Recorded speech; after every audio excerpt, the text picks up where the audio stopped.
Hi there, in this video we are looking at the composer Chopin and a technique that he used in a piece called Prelude in E minor that's a great way of sounding interesting and it's very simple to do. So we've got our learning objectives there, and the technique that Chopin would use is called a descending harmonic line, and this creates something called dissonance. Dissonance are when chords and notes clash. And we do that on purpose, so they create tension, and then we find ways of releasing these things. And once we've got that nice chord progression going from one clashy chord to the next with a descending harmonic line, we're going to put a melody over the top and decorate that a bit as well. So where can you hear descending harmonic lines? Have a look through those clips. I had to find a clean version of the last one, but it's a great tune and everybody likes playing it on the piano. Loads of tutorials on YouTube on how to do that one.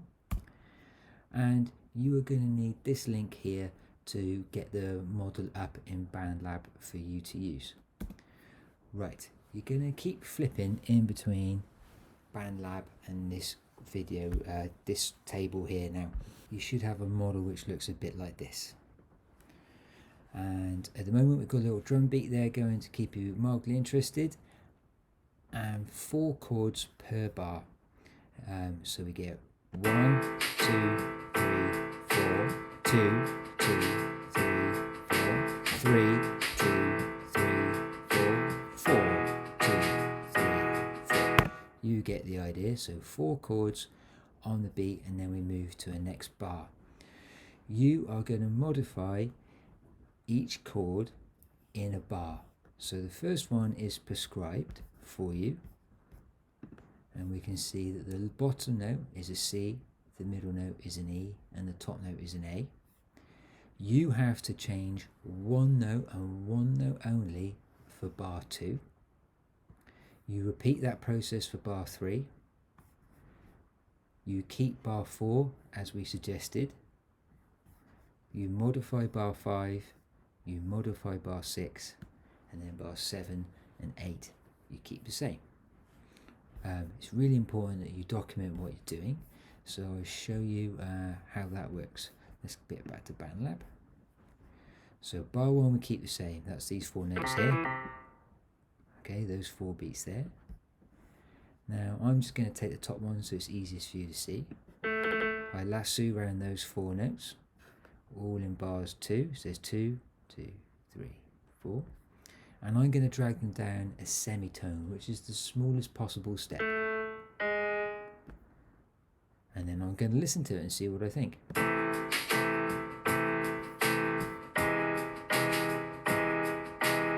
That's not too bad, so I'm actually going to keep that. Now here's the important thing, I need to know what the name of that note is. And that matches with the middle note of the group of 3 black notes. Test it. So the name of that note is C, D, E, F, G, G sharp, or if you wanted to be flash, A flat. And I must put that in my table. And the other 2 stay the same. Okay. Now one slightly confusing thing is that for bar 3 you have to make that alteration already.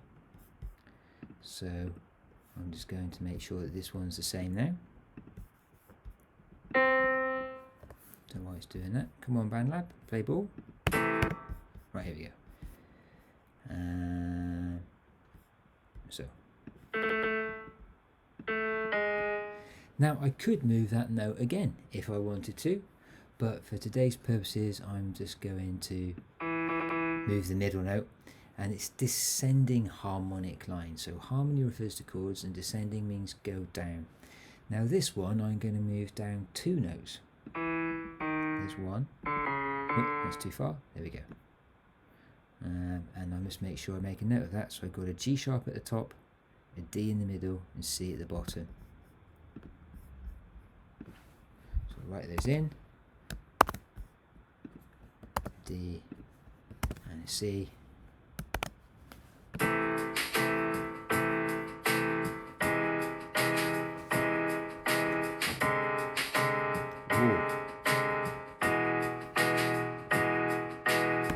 So that's really crunchy there. You can hear that's very dissonant there. There's nothing wrong with that. Let's keep it like that. We can work with that, no problems at all. You would then repeat the process. Well, bar 4 you've got to keep the same, and we're doing that so you've got some sort of stabilizers, and it also creates something called a cadence, an imperfect cadence. For this one, I'm just going to quickly knock stuff through here, and that means I've got to move that one as well. And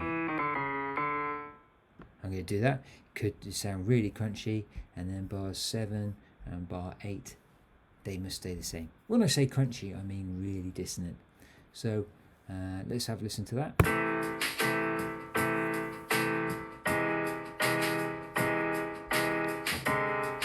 Ooh, that really is crunchy.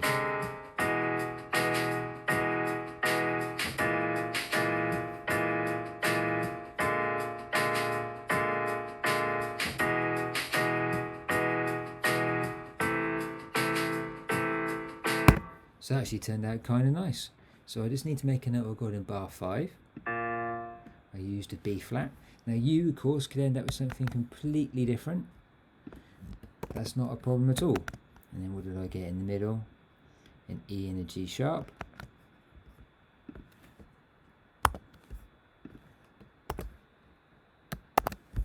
And then what do we get for bar 6? I've got another B flat at the bottom and a D in the middle, and G sharp stayed at the top.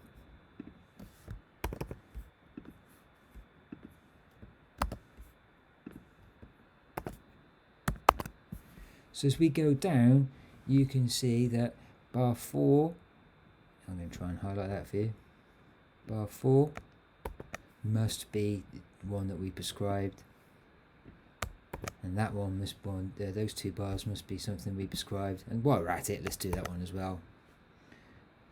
But when we go from bar 2, we've only changed one note, and then when we go to bar 3, only one note has changed, in this case the middle note. Now it's up to you. You might want to move the low note each time, and you're trying to create those crunchy chords. Only change one note each time and save yourself a whole world of pain, and make sure as you're going through modifying the chord change which we sent you that you are making a note of which notes you use in the table. So you must get your chord progression filled in correctly, and you must document it. It's really easy then for the next stage, because all you're going to do is select one note at a time for the melody. And your melody is going to use a simple formula of lasting one note for 3 beats, and then we're going to have a little 1 beat gap, and then we're going to fill that with another note. Now your 3 beat note must come first, and you are going to make sure you select a note which comes from the chord underneath. So what does that look like? In bar 1, I've got this shape going here, and I've got a C at the bottom, an E in the middle, and an A on top. And that was written down here. So I'm going to select C, E, or A. And I need an instrument to play that with. So I'm going to add track, instruments, and it's going to automatically come up with a piano. And I'm going to put piano melody, so I know what I'm right on about. And to draw the notes in, I'm going to use the MIDI editor button down here, and I'm going to be working nice and high, and I need to use the pencil tool in the middle so I can actually draw some notes in. So I had a choice of C, E, or A. Let's go for E, and it's going to last for 3 beats. So there's 1 whole beat, and there's 2 whole beats, and there's 3 whole beats. And that's what I'm going to use for my first chord. Let's have a look at the notes available to us in bar 2. I can select from C, E, or G sharp. So I'm going to be a lazy musician, and I'm going to keep E again, and that's going to go here. Now BandLab's very good now, it'll give me the same length note with 3 beats, but it's not quite lining up with the vertical lines, so I'm just going to press the magic button, Quantize, and it just keeps it in time. don't worry about the gaps for the time being. I'll show you what to do in a minute. Let's have a look at bar 3. I can choose between C, D and G sharp. Let's go for a G sharp. So G sharp is all the way up here. And again, it's not quite perfectly in time, so I'm just going to press the quantize button. That really helps. And then we're going to get, let's go back to an E again, because I know that's in the chord underneath, just for the sake of time. And that sounds like this.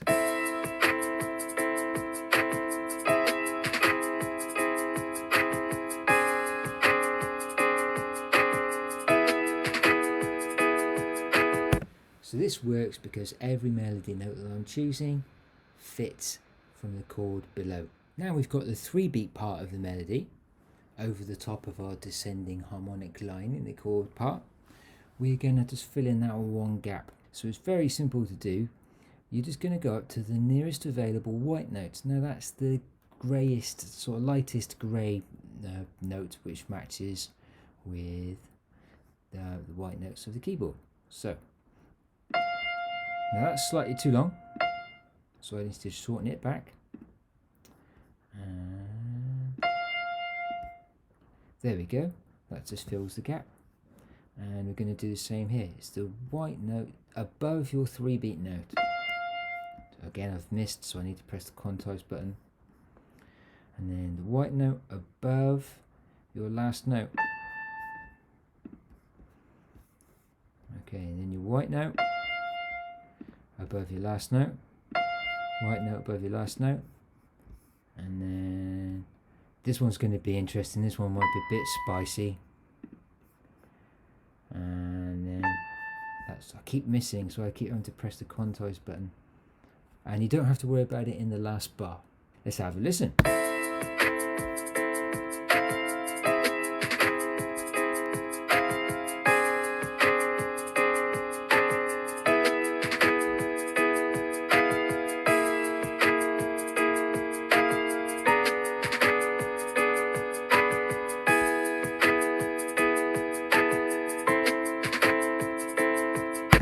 So you might want to make a few tweaks. I didn't think bar 6 sounded too massively brilliant, so we want to check what's going on there. I've got a B flat, a D and a G sharp available. So let's go back. What did I put? I might make a change, and I'm just going to click on my mouse tool and drag this down to a D. And that means I need to change this note, so it's one note above. And I didn't think finishing on a C was too strong either, so I'm going to bring that back to an A and quantize it. I'll just see if that's improved things for you.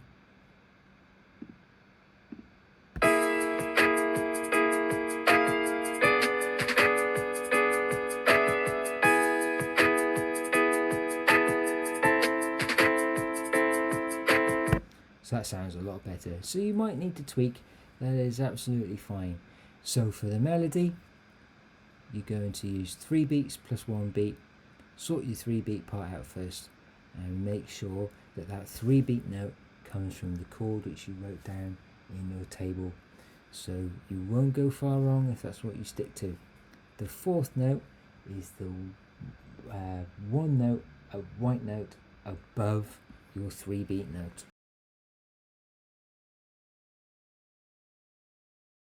So let's make some finishing touches to this last little bit before we make it a bit more interesting. First off, I'm just going to mute the drums so you can hear everything.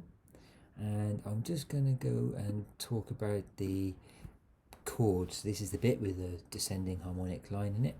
And if you listen to this by itself, it's a little bit clunky. So I'm just going to open up my MIDI editor. And I just need to find where my notes are by scrolling left and right. Now it's quite bang, bang. It's not very, very sensitive. So I'm going to do select all. I'm just going to turn this right down. And I'm going to press this humanize button.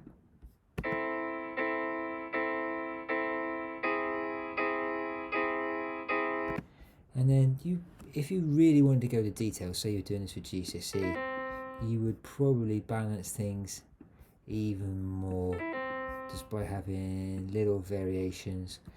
It's just very clunky the way it sounds at the moment. And a real piano player would use the sustain pedal and smooth this over a little bit, so you just want to bear that in mind. You can change the duration of all of the notes, which is an interesting experiment. So for instance, I've selected all of them by doing Command A, and now I'm going to make them staccato, short and detached.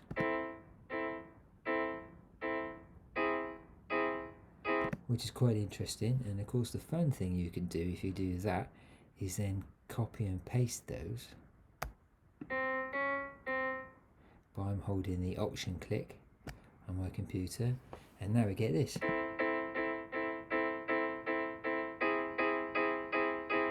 So that's a fun thing you can try doing. I'm going to undo that for the time being, and I'm going to undo the duration thing for the time being. But you just might want to just change a few lengths just to bring it to life a little bit. And the same goes for the melody. I would definitely bring that one up a bit, so your piano player is leaning into that note to really draw out the dissonance, draw out the tension. So bear that in mind. You've also got your mix controls along the side. I've turned my drums down a bit, but you can bring them up. I've muted them, of course, haven't I?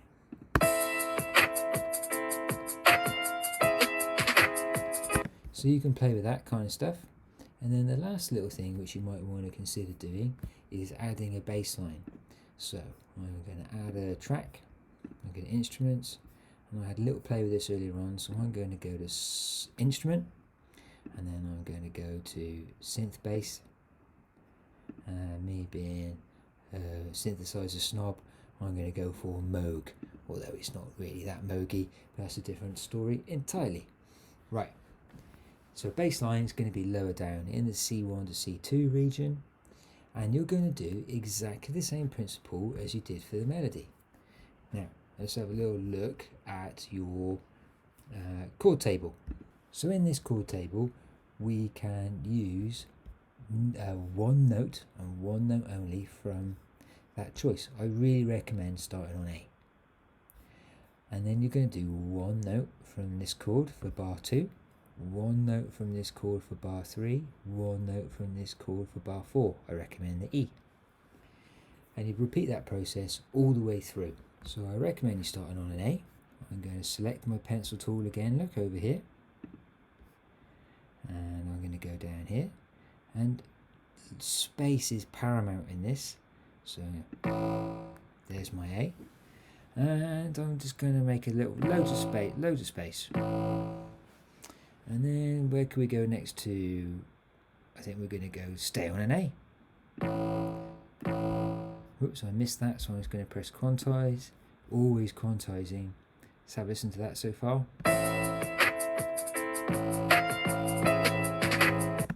Right, and it all needs quantizing.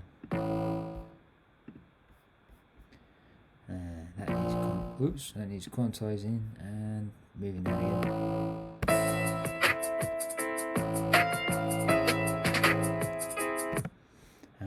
I might move that back a bit actually, so it's there.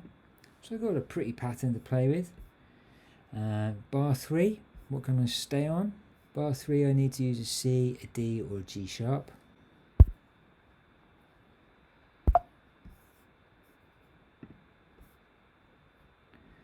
Now I'm going to use a D, I think. And it's got to be at the beginning of bar 3. I need to quantize it. And I'm going to copy the same pattern. So this one is either side of beat 4, so I'm going to do either side of beat 4. Because people like that repetitiveness, and it makes our life easier as well, let's face it. And then for this chord, I'm definitely going to use E. And I could do it down the octave if I wanted to. In fact, let's move all of that down the octave. So I'm going to put that back on pen tool, and I'm going to press -12. Right.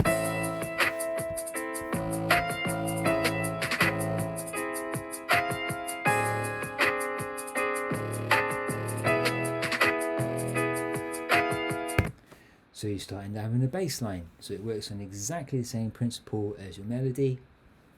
Choose one note from the chord, make sure there's loads and loads of space, and then if you are using a rhythmic pattern, I recommend a 2-bar rhythmic pattern. Copy that pattern each time. Each 2 bars use the same amount of spaces. Just use the note from the chord above. You end up with something really decent.